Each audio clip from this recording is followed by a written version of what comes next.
السلام علیکم ورحمۃ اللہ وبرکاتہ۔ کیسے ہیں آپ سب؟ میں امید کرتی ہوں آپ سب ایمان اور تقوی کی بہترین حالت میں ہوں گے۔ وطر کسے کہتے ہیں؟ جانتے ہو وطر میں ہم ہر روز اللہ سے ایک وعدہ کرتے ہیں، اور وہ وعدہ بھی عبادت کی سب سے آخری ایک رکعت میں ہوتا ہے۔ دعائے قنوت ایک عہد ہے اللہ سبحانہ تعالیٰ کے ساتھ، ایک معاہدہ ہے، ایک وعدہ ہے۔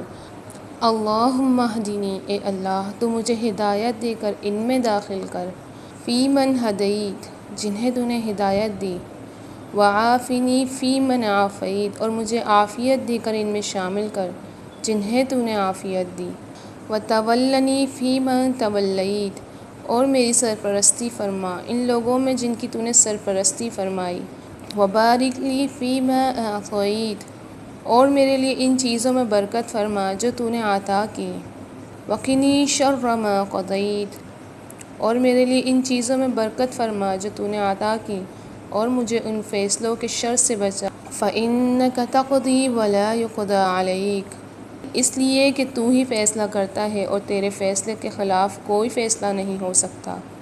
إِنَّهُ لَا يَضِلُّ مَن وَلَيْتَ، واقعہ یہ ہے کہ وہ ذلیل نہیں ہو سکتا جس کا دوست بن جائے، وَلَا يَعِزُّ مَنْ عَادَيْتَ، اور وہ معزز نہیں ہو سکتا جس سے تو دشمنی کرے۔ تبارکت ربنا وتعالیت، اے ہمارے رب تو بہت بابرکت اور نہایت بلند ہے۔ کبھی کبھی کچھ باتیں بڑی دیر سے پتہ چلتی ہیں، یا شاید پتہ تو ہوتی ہیں لیکن ان کی اصل سے، ان کے راز سے واقف ہونے کا ایک خاص لمحہ ہوتا ہے۔ نماز وتر کا پڑھنے کا سنتی طریقہ یہ ہے کہ وتر کو مغرب کے مشابیہ پڑھنے سے منع فرمایا ہے۔ ابو ہریرہ رضی اللہ عنہ سے روایت ہے کہ نبی کریم صلی اللہ علیہ وسلم نے نماز وتر میں مغرب سے مشابیہ سے منع فرمایا ہے۔ 3 رکعت نماز وتر پڑھنے کا طریقہ یہ ہے کہ سب سے پہلے وتر کی 3 رکعت اس طرح ادا کی جائیں کہ 2 رکعت پر سلام پھیر دیا جائے اور پھر 1 رکعت ادا کی جائے، یعنی 3 رکعت 2 تشہد اور 2 سلام کے ساتھ۔ یہ صحیح بخاری کی حدیث ہے 991۔ 3 وتر پڑھنے کے لیے 2 نفل پڑھ کر سلام پھیرا جائے اور پھر 1 وتر الگ پڑھ لیا جائے۔ اور دوسرا طریقہ یہ ہے کہ وتر کی 3 رکعت اس طرح ادا کی جائیں کہ دوسری رکعت میں تشہد نہ پڑھی جائے۔ اس کے لیے میں نے پوری ایک ویڈیو بنائی ہے وتر کی، وہ نماز نبوی سیریز میں انشاءاللہ آپ کو مل جائے گی۔ نماز وتر میں پڑھی جانے والی مسنون صورتیں یہ ہیں۔ رسول اللہ صلی اللہ علیہ وسلم وتر کی نماز میں 3 رکعتوں میں سورۃ الاعلیٰ، سورۃ الکافرون اور سورۃ الاخلاص کی تلاوت فرمایا کرتے تھے، اور وتر سے سلام پھیرنے کے بعد آپ صلی اللہ علیہ وسلم 3 مرتبہ تسبیح سبحان الملک القدوس، سبحان الملک القدوس، سبحان الملک القدوس پڑھا کرتے تھے۔ ترجمہ یہ ہے، پاک ہے وہ ذات جو حاکم مطلق ہے اور ہر اعتبار سے پاک ہے۔ یہ پڑھتے اور تیسری مرتبہ بآواز بلند آخری لفظ کو لمبا کھینچتے ہوئے پڑھتے، سبحان الملک القدوس، اور اس کے ساتھ یہ والی دعا بھی ملاتے، رب الملائکۃ والروح کے الفاظ ملانا بھی مذکور ہیں، مطلب پوری تسبیح یوں پڑھی جائے گی، سبحان الملک القدوس ورب الملائکۃ والروح، پاک ہے وہ بے عیب بادشاہ اور فرشتوں اور جبرائیل علیہ السلام کا رب۔ نماز وتر میں کس مقام پہ ہم دعائے قنوت پڑھیں؟ یہ سوال بھی بہت زیادہ آتا ہے۔ نماز وتر کی آخری رکعت میں رکوع سے پہلے دعائے قنوت پڑھنی چاہیے۔ حدیث مبارکہ ہے، ابن ابی کعب رضی اللہ عنہ سے روایت ہے، وہ کہتے ہیں کہ بے شک رسول اللہ صلی اللہ علیہ وسلم وتر پڑھتے تو رکوع سے پہلے قنوت پڑھتے تھے۔ نماز وتر میں پڑھی جانے والی یہ مسنون دعائے قنوت ہے، اللہم اہدنی، جس کا میں نے آپ کو ترجمہ بتا دیا ہے۔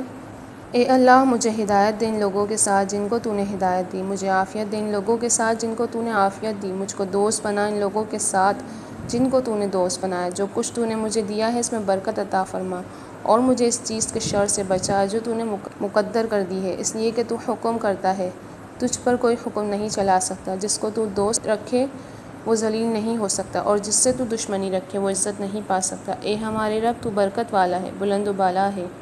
یہ جامع ترمذی کی حدیث ہے۔ دعائے قنوت پڑھنے کے طریقے۔ حدیث مبارکہ میں 2 طریقے ملتے ہیں۔ نماز وتر کی آخری رکعت میں سورہ فاتحہ اور کوئی سورت پڑھ کر ساتھ ہی دعائے قنوت بھی پڑھ لیں، یا نماز وتر کی آخری رکعت میں سورہ فاتحہ اور کوئی سورت پڑھ کر تکبیر کہتے ہوئے ہاتھ اٹھا کر دوبارہ باندھ لیں اور دعائے قنوت پڑھیں، یا جیسے دعا مانگتے ہیں اس طریقے سے بھی ہم دعائے قنوت پڑھ سکتے ہیں ہاتھ اٹھا کر۔